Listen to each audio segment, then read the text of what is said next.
Olha só, agora sim a gente vai retomar aqui a nossa entrevista com o doutor Luiz Felipe Cunha, advogado da senhora Adalgisa, para conversar aqui conosco. A Adalgisa é uma das presas políticas, é uma senhora já de 65 anos. Seja bem-vindo de volta, doutor. Boa tarde. Boa tarde, Resiane Freitas. Boa tarde, Jorge Serrão. Boa tarde, Adriano Cerqueira. É um prazer estar aqui falando com vocês sobre um caso tão emblemático, tão importante, como o caso dessa idosa, a dona Adalgisa. Dona Adalgisa, uma idosa com 65 anos de idade, ou seja, idosa, com comorbidades. As comorbidades dela tem depressão, ela tem arritmia cardíaca, ela tem pensamentos suicidas. A arritmia, nós pedimos 4 vezes já para várias execução penal, a juíza Leila Cury. Ela autorizou o presídio a fazer o eletrocardiograma dela e até o presente momento não foi feito. Então ela pode ser mais uma vítima do sistema penitenciário do Distrito Federal, como foi o caso do Clezão. Então, a nossa preocupação é muito grande por conta de tudo que está ocorrendo dentro do presídio. Ela já está cumprindo 16 anos, acreditem vocês, 16 anos e 6 meses. Muitas vezes nem um latrocida, nem um homicida não tem uma pena tão dura como essa. E ela não tem direito a saidinha, né? Saidinha é só para traficantes, para homicidas, latrocidas. Então a gente realmente, eu corroboro as minhas palavras com o do Jorge Serrão, do Adriano Cerqueira, porque realmente nós não estamos vivendo um Estado democrático de direito.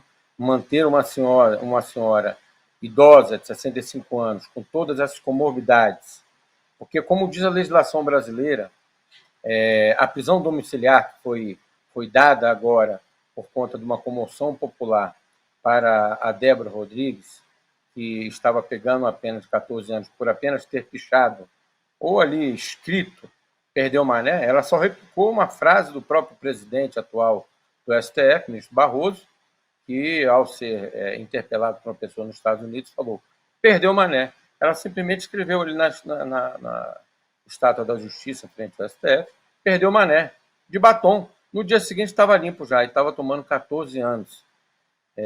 Graças à comoção popular, ao povo brasileiro que fez um levante nas redes sociais, graças a Deus a censura não foi passada ainda, o PL 2630 não passou, então nós ainda temos direito a usar as redes sociais e nos expressarmos, e com isso abriu um precedente para que a dona Dalgisa saia, porque o ordenamento jurídico brasileiro ele prevê que as pessoas que podem ter o direito à prisão domiciliar, como a mulher do Sérgio Cabral, né, que foi pega ali envolvida no esquema de desvio de dinheiro no Rio de Janeiro, junto com seu marido, com, sei lá, mais de 500 milhões, 1 bilhão, não tenho ideia do valor, mas ela teve direito à saída numa prisão humanitária, exatamente em um caso como esse, para fazer um paralelo, e porque tinha crianças pequenas, né, para cuidar das crianças pequenas. Então, voltando ao caso da Adalgisa, nós já pedimos ao STF, ao ministro, isso ainda em outubro e dezembro, 2 pedidos de prisão domiciliar humanitária para a dona Adalgisa, foi negado, o ministro mandou para o PGR para que ele se pronunciasse, e ele negou, mesmo com o prontuário médico. Se vocês tiverem acesso, eu acho que eu mandei o prontuário médico para vocês, é uma coisa estarrecedora. Ela tem diagnosticado no prontuário médico dela pensamentos suicidas e que ela não pode ficar sozinha porque ela pode tirar a própria vida. Está escrito no relatório médico dela. É bizarro, assim, é uma coisa fora do comum que está acontecendo no Brasil. Então, quais são as pessoas que têm direito a ir para casa? Idosos, mães com crianças com menos de 12 anos, mesmo que seja uma criança com menos de 12 anos, e pessoas com comorbidades. A dona Adalgisa se enquadra como idosa com comorbidades. Ela nunca poderia estar sendo presa. E, na verdade, todos esses processos eles são nulos de pleno direito, desde o início. Eu tive no 8 de janeiro ali na Polícia Civil, que as pessoas presas do 8 de janeiro são do inquérito 4922, são 2 inquéritos separados. são as pessoas que foram presas nas planadas dos ministérios e nos prédios públicos. O inquérito é 4922, e essas pessoas estão tomando entre 14 a 17 anos, com todas aquelas denúncias bizarras, absurdas, que a gente já sabe, né? Entre elas, associação criminosa, depredação e vandalismo do patrimônio público histórico, atentado violento ao Estado Democrático de Direito. Eu não sei como é que essas pessoas, como uma senhora como a dona Dalgisa, poderia fazer um atentado ao Estado Democrático de Direito com uma bandeira e uma água na mão. Ela estava armada com a bandeira e uma água na mão. Realmente, nós vivemos tempos sombrios no Brasil, uma ruptura institucional, uma falta de respeito ao ordenamento jurídico brasileiro e também uma falta de respeito à Constituição. E, por exemplo, em todos os outros casos, sem ser dos patriotas presos no 8 e 9 de janeiro, você pode solicitar. Eu fiz 5 solicitações, além dessas 2, o Alexandre de Moraes e o Paulo Gonet, mesmo com esse relatório anexado, dela, comprovando tudo isso, ele não deu a liberdade dela. Mesmo com tudo isso, eles não deram a liberdade dela. Eu fiz 5 pedidos iguais de prisão humanitária para juízes da Vara de Execução Penal do Distrito Federal. E ela alegou não ter competência, ou seja, a competência dela, porque a competência, na verdade, da prisão domiciliar humanitária é do juiz ou juíza da Vara de Execução Penal de cada estado e do Distrito Federal. Eles têm o poder e o direito de dar essa prisão humanitária, dependendo dos casos. Então, essa competência foi usurpada pelo ministro Alexandre de Moraes numa canetada e, lamentavelmente, a Vara de Execução Penal teve que declinar o STF, que mantém a presa até hoje num estado degradante, desumano e tudo isso. Por isso, de nós termos feito essa denúncia. A OEA foi a primeira denúncia que um advogado fez com relação à desumanidade, à falta de cuidados médicos, psicológicos. Ela está sendo dopada o dia todo no presídio, está aí também no relatório médico dela, está sendo dopada diariamente com medicamentos fortíssimos, dia e noite no presídio. Não tem atendimento psicológico, não tem atendimento odontológico que ela precisa também ter, e não fez o exame de eletrocardiograma, que já está aprovado pela juíza da Vara de Execuções Penais, doutora Leila Cury, desde outubro. Então, ela está sem o exame, ela pode morrer a qualquer momento, como o Clesão, que tinha problema no cardíaco, a qualquer momento. Então, nós estamos muito preocupados. A irmã dela, a Célia, eu e a Célia, que visitamos a Dalgisa sempre, a irmã dela está muito sentida, muito preocupada. A cada dia que passa, ela vem definhando e a nossa preocupação é enorme. Então, nós estamos trabalhando também direto dentro do Congresso Nacional. Tem que agradecer aqui ao trabalho da bancada do PL, Sócio, Zuzuco, Coronel Assis, Gaia, Santos, o deputado Ramagem, que é o autor do PL da Anistia, a Rodrigo Valadares, que é o relator, e que a única saída para essas pessoas vai ser a anistia. Nós vamos reiterar o pedido da prisão domiciliar humanitária dela, provavelmente amanhã ainda, a depender do que ela me relate amanhã às 9 horas da manhã, mas nós estamos vivendo uma questão bizarra no que diz respeito ao direito, e o crime que essas pessoas cometeu, se a gente puder descrever de uma forma mais clara, é um crime impossível. É um crime impossível. De Serrão, nós estamos com o doutor Luiz Felipe Cunha, reverberando aqui o caso de mais uma presa política, a dona Dalgisa. Sua pergunta. Doutor Luiz Felipe Cunha, qual é a sua expectativa em relação a essa denúncia inédita que você apresentou à Organização dos Estados Americanos na área de direitos humanos? Qual pode ser a consequência para o Brasil e qual o resultado esperado com tudo que você relatou de desrespeito aos direitos humanos e exagero, nesse caso da Dalgisa? Bom, Serrão, eu acredito que, por exemplo, eu estive com o doutor Pedro Vaca, eu fiz várias denúncias aqui, eu fui um dos advogados que esteve com ele, fui convidado quando ele esteve no Brasil, fiz as denúncias relativas à Dalgisa, mas não havia feito com relação ao presídio. Havia feito com relação ao ministro Alexandre de Moraes, ao Procurador-Geral da República, ao governo brasileiro, que na verdade, cada dia fica mais claro que não houve nenhuma tentativa de golpe. Essa história de golpe é uma conversa da carochinha, né? Porque como é que uma senhora idosa como essa, qual o poder de depredação que uma senhora como a dona Dalgisa poderia ter, entrando nos prédios públicos? Quebrar o quê? Mas eu acredito muito que, com a vitória do presidente Donald Trump, ventos vindo dos Estados Unidos estão mudando toda a configuração geopolítica da América Latina, incluindo isso aí o Brasil. Então, acredito que a OEA, que teoricamente, historicamente, sempre foi uma entidade muito esquerdista, ela vai ter que se adequar à realidade. O Trump, antes dele tomar posse, ele já tinha mandado o recado. Eu quero um relatório honesto. E até agora o doutor Pedro Vaca não apresentou esse relatório. Eu fiz denúncia já na OEA contra o caso da Dalgisa 2 vezes, o Epaminondas, que é um outro cliente meu também, contra várias outras pessoas. Fiz uma denúncia contra as violações aos direitos humanos também do liberdade de expressão do Eduardo Bolsonaro. Eu tenho essa denúncia também. Fiz uma denúncia para o Eduardo Bolsonaro também. Fiz essa da Dalgisa, essa é a terceira da Dalgisa.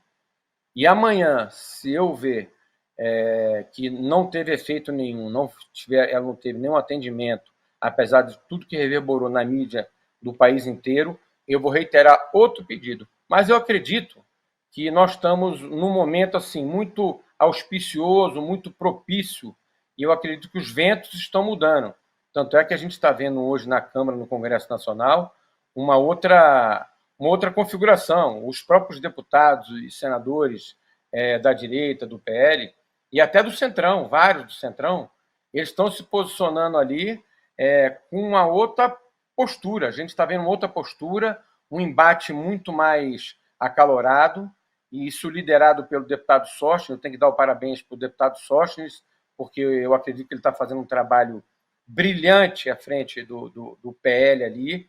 Ele é muito sensato também, ele sabe transitar muito bem no centro. Eu já vi que ele transita bem na esquerda, ele transita bem em todos os lugares, tem muita sabedoria. O Zucco também tem feito um trabalho brilhante como líder da oposição também. Então, eu tenho muita fé, acredito muito, porque eu não sou só advogado criminalista, eu também sou advogado eleitoralista. Então, eu acompanho o Congresso já há muitos anos, advoguei para vários deputados, senadores, vereadores, prefeitos, né?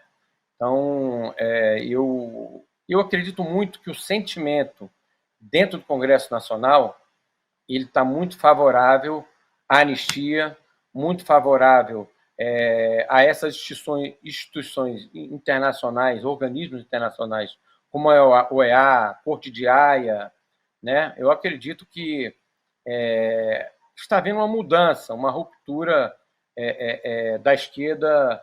Ela, em vários países, ela está perdendo.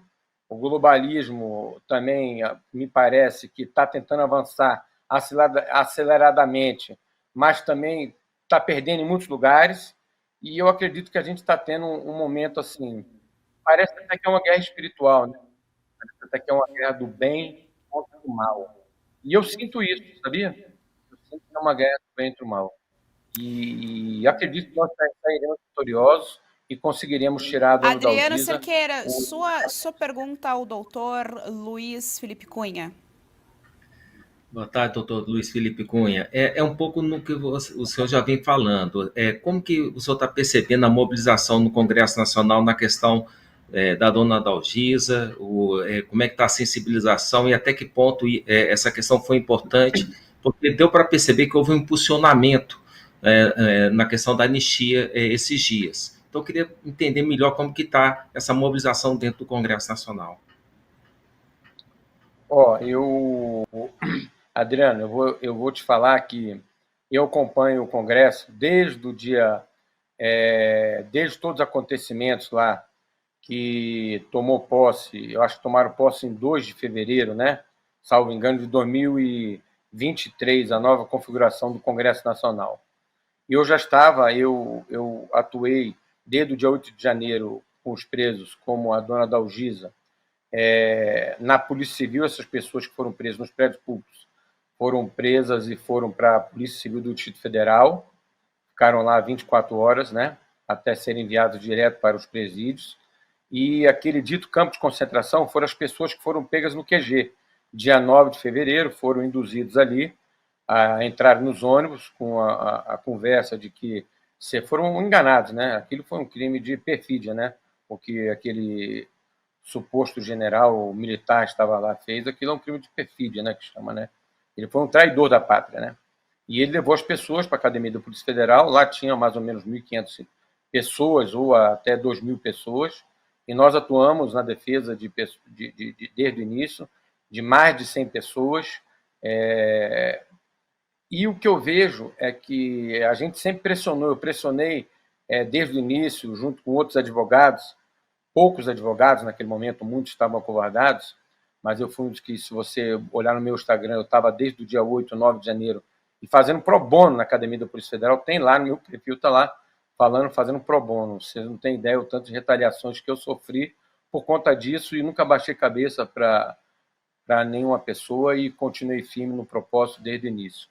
Então, o que eu sinto é que eles ganharam uma força naquele momento da CPMI, mas a CPMI foi tomada pela esquerda, eles conseguiram aprovar um relatório vexatório lá, um relatório de golpes, não convocaram, não levaram as pessoas principais responsáveis pelo 8 de janeiro, não foram ouvidas lá, como o ministro Flávio Dino, que sumiu com diversas imagens, como o Adriano, aquele fotógrafo que estava lá. Por que ele não está preso? O Adriano, aquele rapaz, estava lá fazendo fotos para aquela revista internacional.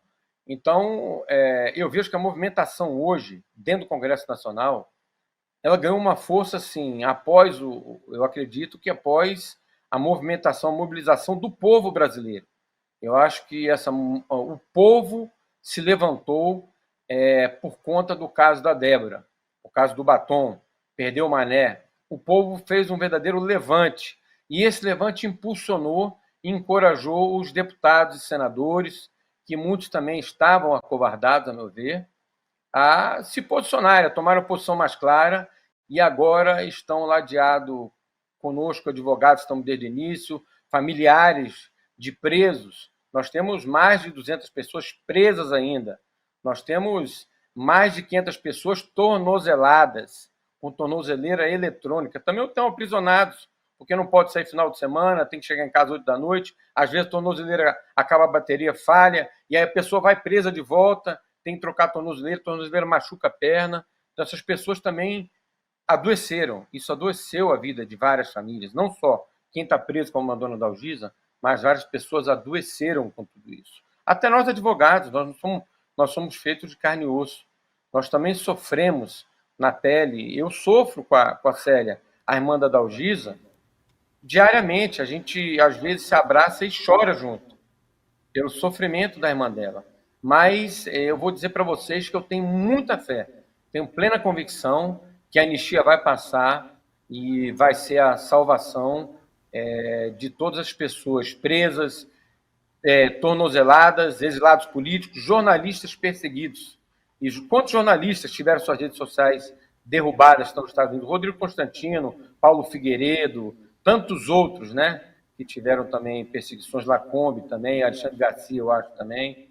Então, eu acredito muito, viu? Acredito muito, dou os parabéns para vocês por estar abrindo esse espaço, abram sempre espaço para que advogados, familiares possam vir aqui falar sobre esses casos, e eu estou sempre à disposição. Eu tive mais de 100 clientes desde o início, e tive na Academia da Polícia Federal, eu tenho vídeos disso tudo que eu posso mandar para vocês depois, e eu estou desde o dia 8 de janeiro nessa causa.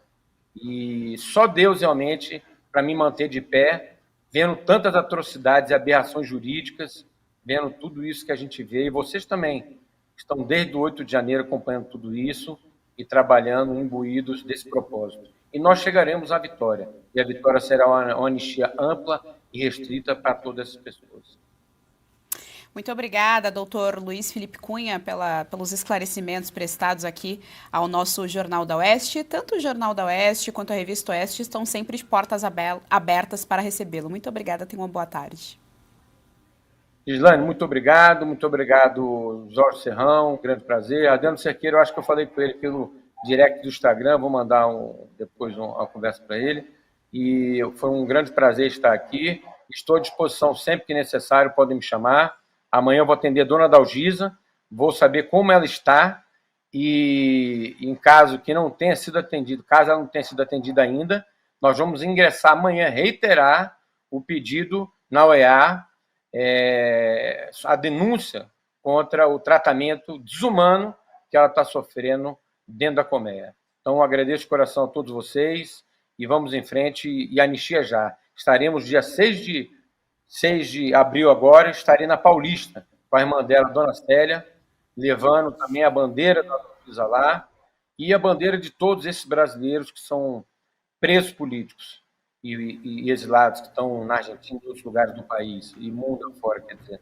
Então, muito obrigado, gratidão, fiquem com Deus e vamos em frente.